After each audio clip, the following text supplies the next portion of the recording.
नमस्कार, आप देख रहे हैं दिल्ली ग्लो न्यूज और मैं हूं आपके साथ सपना। चलिए रुक कर लेते हैं आज की बड़ी खबरों की ओर। लोकसभा में विपक्ष के नेता राहुल गांधी के आज मीडिया पर किए गए टिप्पणियों पर केंद्रीय मंत्री किरेन रिजिजू ने कहा, यह गलत है। अगर वो मीडिया को टोकेंगे और डांटेंगे तो सवाल कौन पूछेगा? क्या हमने कभी मीडिया को सवाल पूछने से रोका है? जब हम विपक्ष में थे तो हमने कभी कांग्रेस का नाम लेकर मीडिया से कुछ नहीं कहा। उन्होंने यह सब इसलिए कहा होगा क्योंकि वो मीडिया को जवाब नहीं देना चाहते। मैंने कई कांग्रेस सांसदों से कहा है कि वे राहुल गांधी को समझाइए कि अगर वो नियमों का उल्लंघन करेंगे तो उनके खिलाफ नोटिस भी भेजा जा सकता है।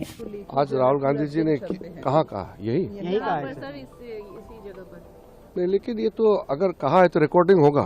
मैं तब देखा नहीं अभी, लेकिन तो गलत बात है। अगर मीडिया को इस तरह से टोकेंगे और मीडिया को ही डांट लगाएंगे तो फिर सवाल कौन करेंगे? हम लोग ने कभी भी मीडिया को सवाल पूछने से रोका है क्या? कभी नहीं रोका ना।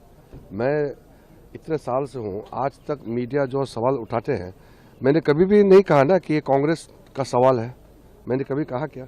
हम लोग जब इतने साल अपोजिशन में थे तो कांग्रेस का नाम लेकर के हम लोग मीडिया को कभी भी हम लोग नहीं डांटते थे। गाली गलौज तो बात छोड़ दीजिए, हम लोग मीडिया को तंज में नहीं कसते थे।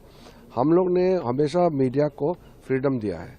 लेकिन अभी राहुल गांधी जी मीडिया को जवाब नहीं देना चाहते हैं, शायद इसलिए तिल मिला करके ऐसा शब्दों का इस्तेमाल किया होगा, लेकिन ये ठीक नहीं है। सर, उन्होंने ये कहा कि यस्टरडे आप लोगों ने, ये क्या कोई कोड वर्ड है? Yesterday you guys using the used authenticate today privilege, is there any code word you all are using? ऐसा है, वो कांग्रेस के कई एमपीज को मैंने बोला है कि आप लोग राहुल गांधी जी को थोड़ा समझाइए कि रूल से बाहर बोलने पर प्रिविलेज नोटिस होते हैं और आप कोई भी रूल ब्रेक करेंगे तो आपके खिलाफ कोई भी नोटिस अलग अलग नियम में उठाया जा सकता है।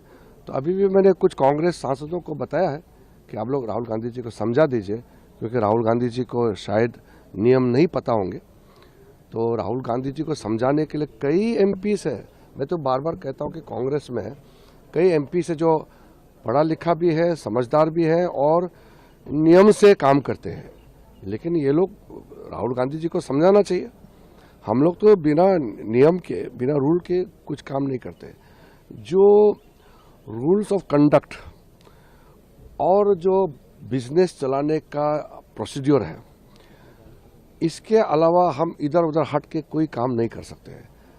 राहुल गांधी जी ने कई नियम तोड़े हैं, तो अभी उसको हिसाब किताब तो शायद उनके पार्टी ने नहीं बताया होगा। हम बता सकते हैं उसको कहाँ कहाँ नियम तोड़ा है उन्होंने।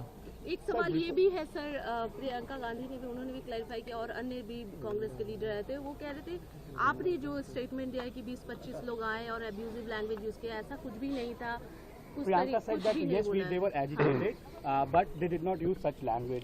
प्रियंका गांधी और वेणुगोपाल भी वहाँ मौजूद थे, लेकिन उन्होंने तो नहीं कहा, प्रियंका गांधी और वेणुगोपाल ने नहीं कहा। वो जो गाली गलौज करने वाले दूसरे एमपी लोग थे। तो अब ज़्यादा बोलेंगे तो पूरा तस्वीर सामने में आएंगे, वीडियो आएंगे, तो वो क्या जवाब देंगे? इसलिए अपना गलती मान लेना चाहिए।